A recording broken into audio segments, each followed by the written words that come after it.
ईश्वरत्व की कल्पना, यही भौतिक विज्ञान का जो कदम है, जो शक्ति को पाकर के जो चमत्कार आता है, उसका परिणाम रावण के जीवन में दिखाई देता है। पर भाई शक्ति किससे जुड़ी हुई है? वही सूत्र दिया गया, यही के हृदय बस जानकी और जानकी उरो मम बास। मैं तो निरंतर सीता जी के हृदय में ही निवास करता हूं। सीता जी दिन रात मेरे ही ध्यान में डूबी रहती है।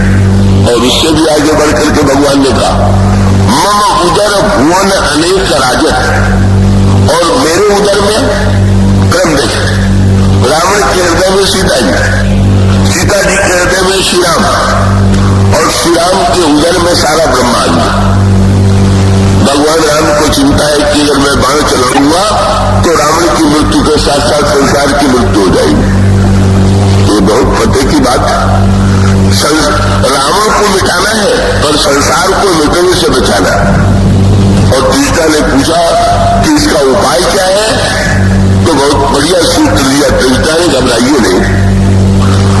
तो शक्ति को पाकर के भले ही रावण जैसे व्यक्ति दैत्य वृत्ति वाले या राक्षसी वृत्ति वाले व्यक्ति ये समझने की भूल कर बैठे कि हम तो अजय हो गए, हम अमर हो गए, लेकिन उनकी अजयता अमरता उनकी अपनी तो है नहीं, वो तो शक्ति से जुड़ी हुई। तो त्रिजटा ने बहुत बढ़िया बात की।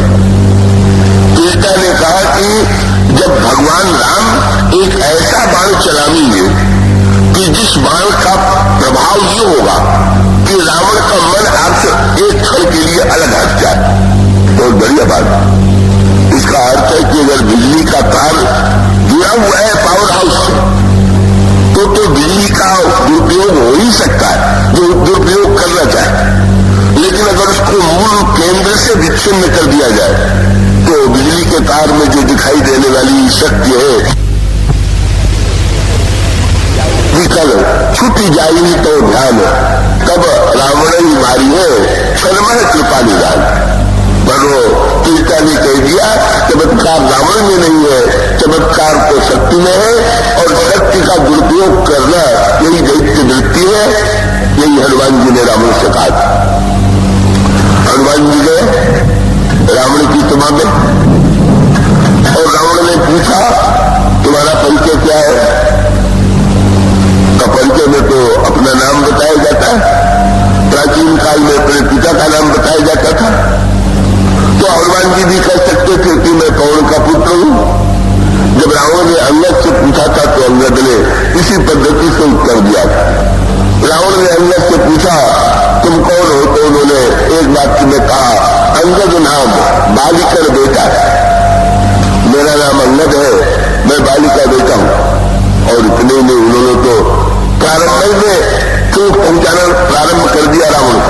क्या अंगद नाम बालिकर बेटा तातो कबू भई ही भेटा, मेरे पिताजी से कभी आपकी भेंट हुई थी क्या? याद दिला रहे हैं तो वही रावण हो जो मेरे पिता के बगल में 6 महीने पड़े रह गए। तो देखिए अंगद के उत्तर की एक पद्धति, वो व्यवहारिक, वो 2 राजनीतिज्ञों की लड़ाई है जहां पर उत्तर प्रत्युत्तर में एक दूसरे पर तीव्र चोट पहुंचाने की चेष्टा की गई। लेकिन जब हनुमान जी से रावण प्रश्न करता है तो रावण ने तो सिर पीट दिया। जो बताना चाहिए वही नहीं बता रहा, और जो नहीं बताना चाहिए उसका इतना बड़ा विस्तार। नाम तो हनुमान जी ने रावण को बताएंगे। हनुमान जी का बड़ा अनोखा व्यवहार है। न उन्होंने भगवान राम को अपना नाम बताया और न तो रावण को अपना नाम बताया। ये भी एक बड़ी विचित्र बात। और भगवान श्री राघवेंद्र से भी भगवान श्री राम ने भी हनुमान जी से पूछ लिया, रावण ने भी हनुमान जी से पूछ लिया, भगवान राम ने पूछ लिया आपन चरित्र कहा हम गाई, कहो गुप्त निज कथा बुझाई। मैंने तो अपना चरित्र सुना दिया और भगवान ने सचमुच जैसे परिचय देना चाहिए वैसे परिचय दिया।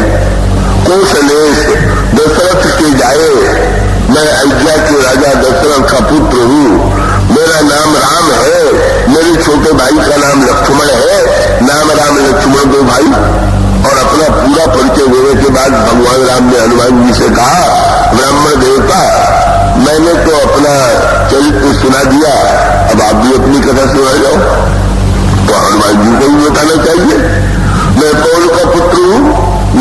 हनुमान है, लेकिन बिल्कुल नहीं। हनुमान जी ने परिचय देते हुए प्रारंभ में यही से किया, क्या एक मंद मैं मुंह बस कुटिल हृदय अज्ञान। महाराज मेरा परिचय इन्हीं चारों शब्दों में समाया हुआ। मैं मंद हूं, मोहग्रस्त हूं, कुटिल हृदय हूं और अज्ञान हूं। प्रभु ने व्यंग भरी दृष्टि से देखा और उसमें प्रभु को सोच के हंसी आई।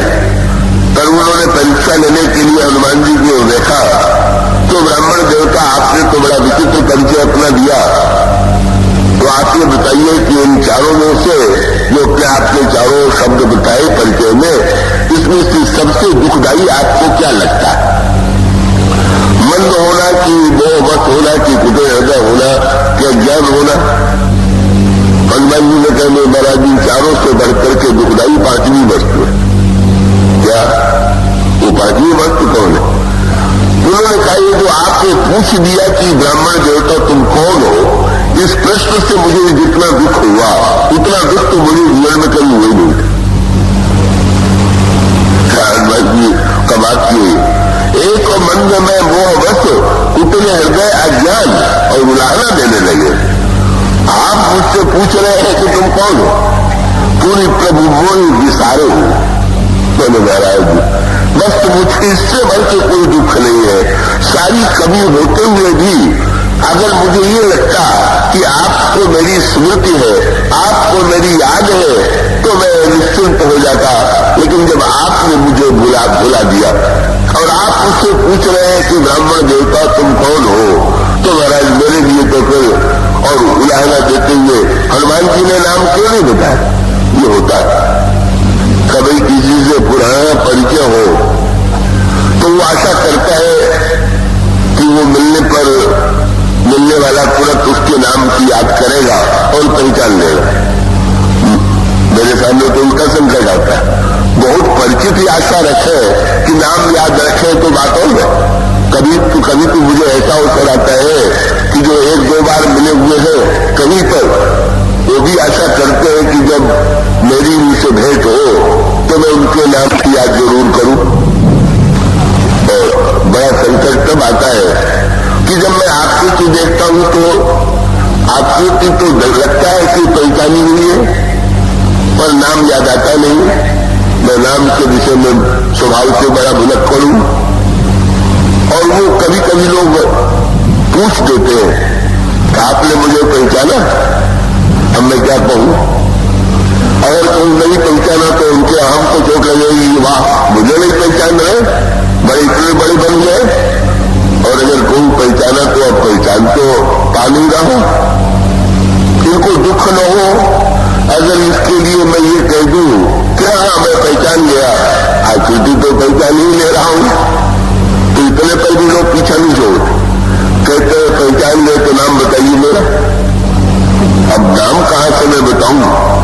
मनुष्य के सामने तो सबसे बड़ी समस्या यही है कि वो कितने लोगों का नाम याद रखेगा। लेकिन हनुमान जी का अभिप्राय ये था कि महाराज ईश्वर भी अगर सबके नाम भुला दे तो ऐसी स्थिति में का वस्तुतः ईश्वर और जीव का नाता ही ऐसा है।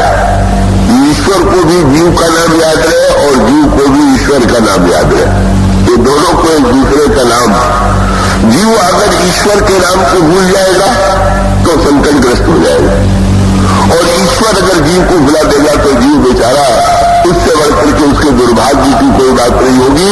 हनुमान जी का अभिप्राय यह था कि प्रभु आपको तो मेरा नाम लेके पुकारना चाहिए था कि कहिए तुम कौन हो, या मेरा नाम लेकर के आप कहते, पर आपने मुझसे पूछ दिया और उड़ाना दिया। तो हमने पूछा तुमने भी तो मुझसे पूछा, तुमने पूछा तो मैंने पूछा। तो हनुमान जी ने पूरा शास्त्रार्थ किया। बोले मैंने पूछा बिल्कुल ठीक किया, पर आपने पूछा बिल्कुल ठीक नहीं किया। क्यों?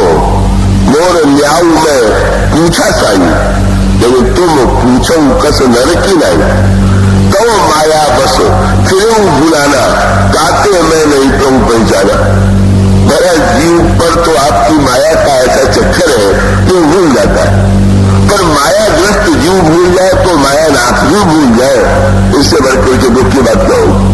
और हनुमान जी बिल्कुल अटक रहे, नाम नहीं लिया तो नहीं लिया। हाँ, अंत प्रभु को हार ना पड़ा। जब प्रभु ने देख लिया कि तो अपना नाम लेंगे नहीं, तो तुरंत प्रभु ने हनुमान जी का नाम लेकर के पुकारा। प्रभु ने कहा, सो अनन्य ऐसी जाके मत न करई हनुमंत। हनुमान, बस हनुमान जी तो गदगद हो गए। वो मुझे तो बड़ा धोखा हो गया था कि आप नाम भूल गए हैं, पर नहीं, आपको मेरा नाम याद है, तभी तो आप हनुमान कर करके पुकार रहे हैं। और उसके पश्चात भगवान ने क्षमा भी मांग लिया। सुन कपि जन ये मानस ऊना, तय मम प्रिय लक्ष्मण तो दूना। अरे भाई, तुम तो मुझे लक्ष्मण से भी बढ़ करके दूने प्यारे हो। हनुमान जी को तो इतना ये वाक्य पसंद आया कि लंका में सीता जी के पास गए तो सीता जी ने उलाहना दिया कि हमारे प्रभु तो बड़े कोमल चित्त के थे, वो कठोर कब से हो गए। तो हनुमान जी ने तुरंत मां से कहा, जो वाक्य प्रभु ने कहा था, हनुमान जी ने थोड़ा सा बदल करके उसी को दोहरा दिया। तो प्रभु ने हनुमान जी से कहा था, सुन कपि जन जी मानसी ऊना। हनुमान जी ने मां से कहा, जननी जन जी मानसी ऊना। जो का तो वाक्य केवल नाम बदल गया। और प्रभु ने कहा था, तय मम प्रिय लक्ष्मण तो दूरा। और हनुमान जी ने सीता जी से कहा, जननी जन की मानसी ऊना, तुमते प्रेम राम कर दूंगा। आप जितना प्रेम करती हो उतना प्रेम कर। मुझे भी प्रारंभ में बहुत भ्रम हो गया था कि मुझे उन्होंने बुला दिया है, पर अब मुझे पता चल गया कि नहीं, वो कभी भुला नहीं सकते। और आपको तो इतनी याद करते, आप उनकी स्मृति जितनी करती है, उससे भी अधिक स्मृति जो है आपके प्रति श्री राम के अंतःकरण में है। तब सीता जी गदगद हो जाती है हनुमान जी का उत्तर सुन करके। तो श्री हनुमान जी ने प्रभु के समक्ष भी अपना परिचय नहीं दिया। और प्रभु ने जब हनुमान कह करके पुकारा तो हनुमान जी धन्य हो गए। प्रभु मुझे जानते हैं, मुझे स्वीकार करते। और उसके पश्चात रावण की सभा में जब गए और रावण ने पूछा तो कह कंच कवन तय कीसा, यही के बल घाले से बल खीसा। दो प्रश्न पूछ दिया, तू ये बता कि तू तेरा परिचय क्या, और मेरा बाग तूने किसके बल से उजाड़ा। अब हनुमान जी ने न पवन जी का नाम लिया न अंजना का नाम लिया, तो प्रारंभ कहां से किया। सुनो रावण सुनो। और फिर ऐसा लंबा भाषण दिया, सृष्टि के प्रारंभ से हनुमान जी ने शुरू किया। क्या सुनो रावण, ब्रह्मांड निकाया, पाई जासु बल व्यंजति माया।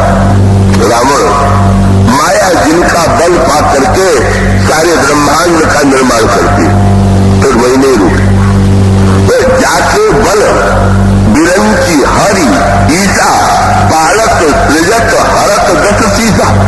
जिनके बल से ब्रह्मा बनाते हैं सृष्टि को, विष्णु भगवान पालन करते हैं, शंकर जी संहार करते हैं, उससे भी नहीं रुके।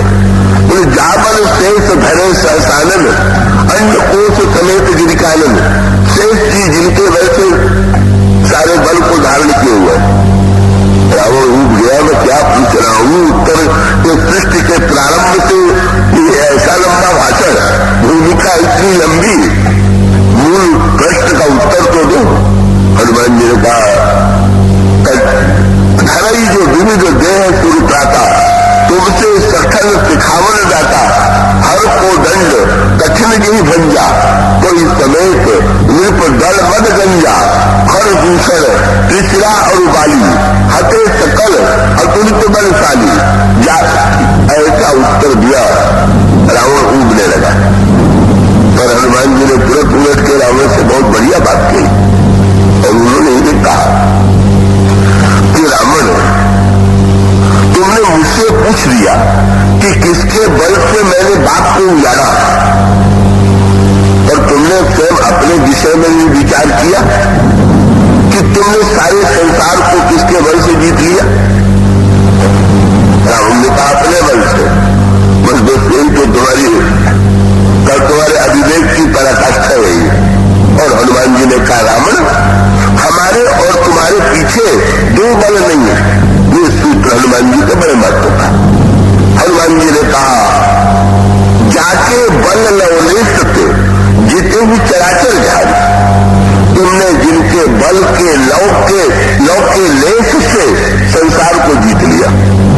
दास दूत, मैं उन्हीं का दूत हूं।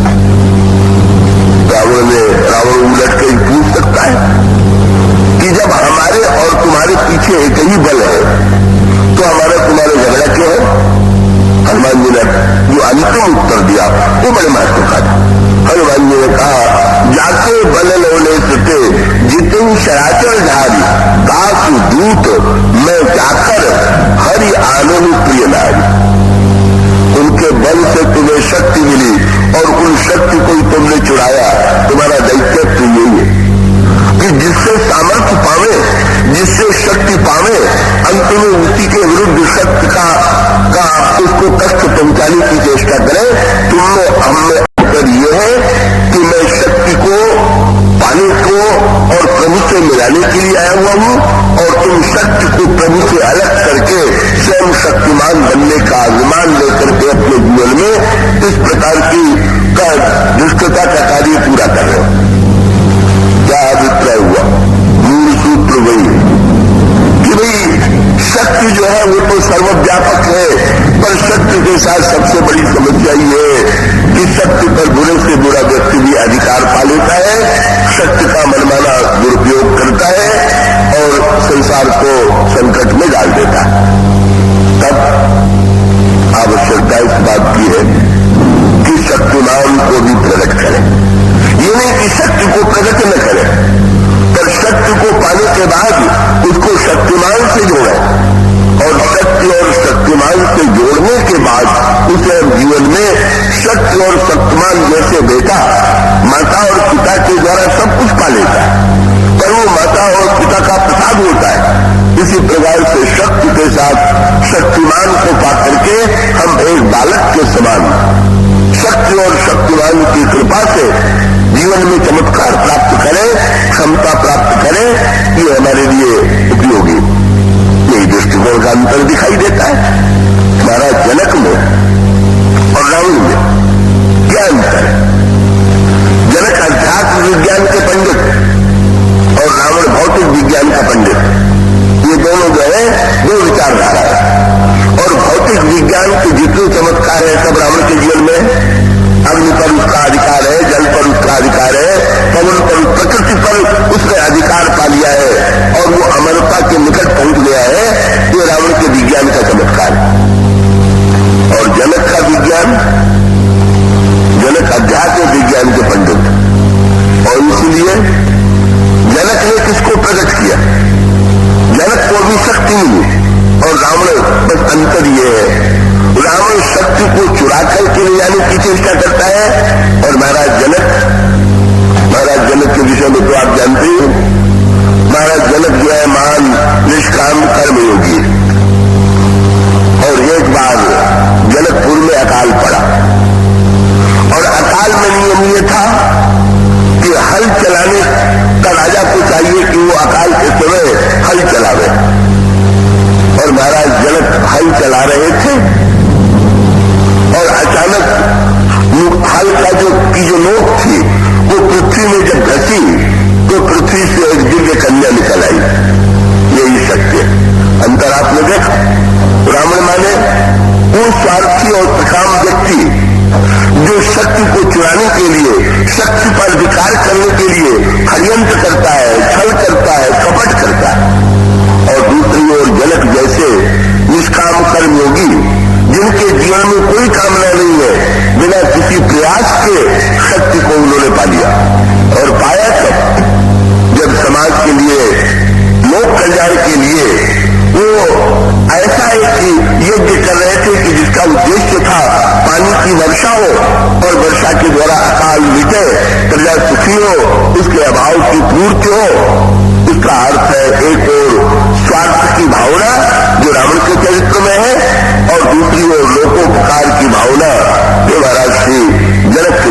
पा लिया और दोनों के स्वभाव का अंतर सामने आ गया। और वो अंतर ये है कि एक ने शक्ति को शक्तिमान से अलग करके अपने अधिकार में लेने की चेष्टा किया।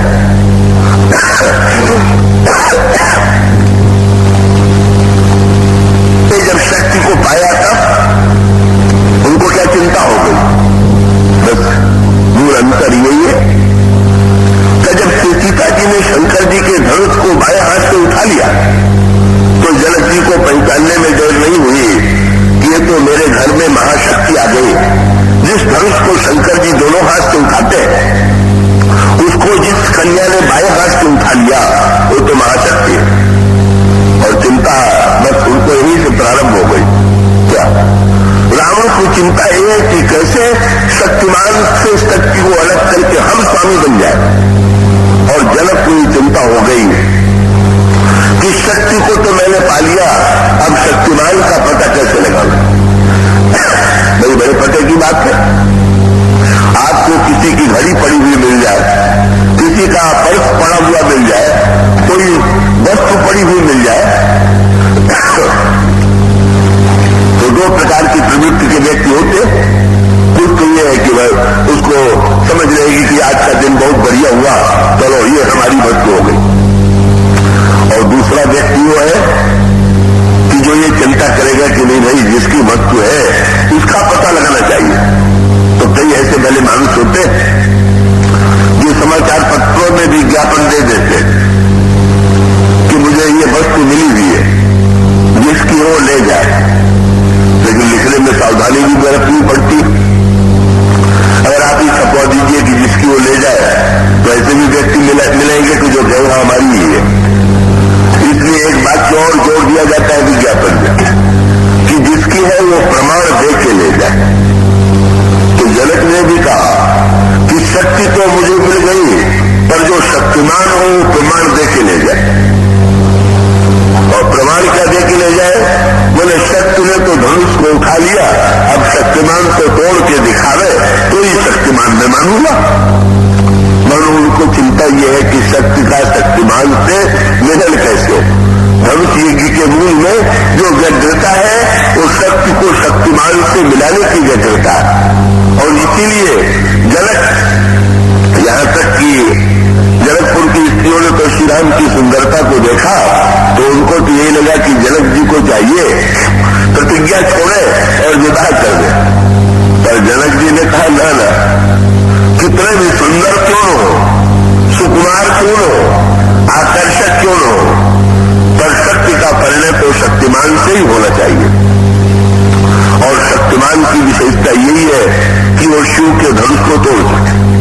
मूल सूत्र यहां पर महत्व का ये है कि शक्ति और शक्तिमान का जो मिलन है, शक्ति के बाद शक्तिमान यज्ञ में कई प्रकट करने की पद्धति में एक सूक्ष्म अंतर है, आप उसे ध्यान से समझ लेंगे।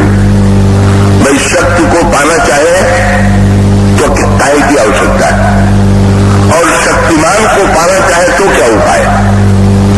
शक्ति को पाना सरल है पर शक्तिमान को पाना सरल नहीं।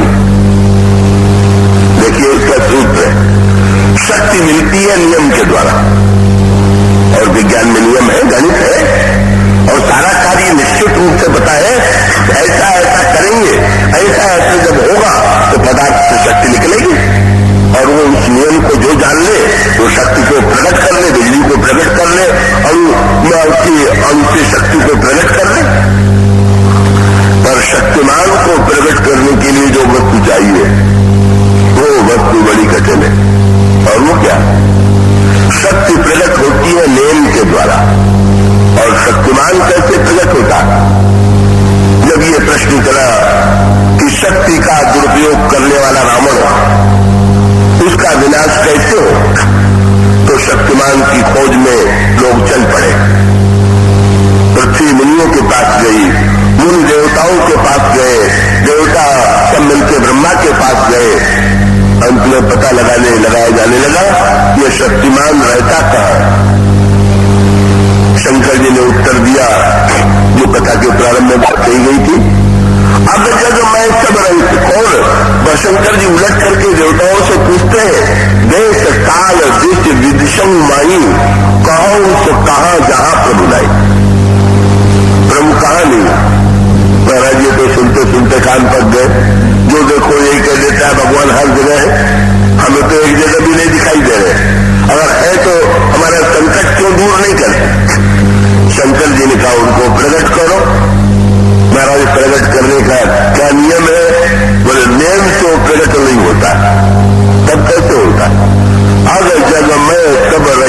विरागी प्रेम ते प्रभु प्रगटई जिम आगी।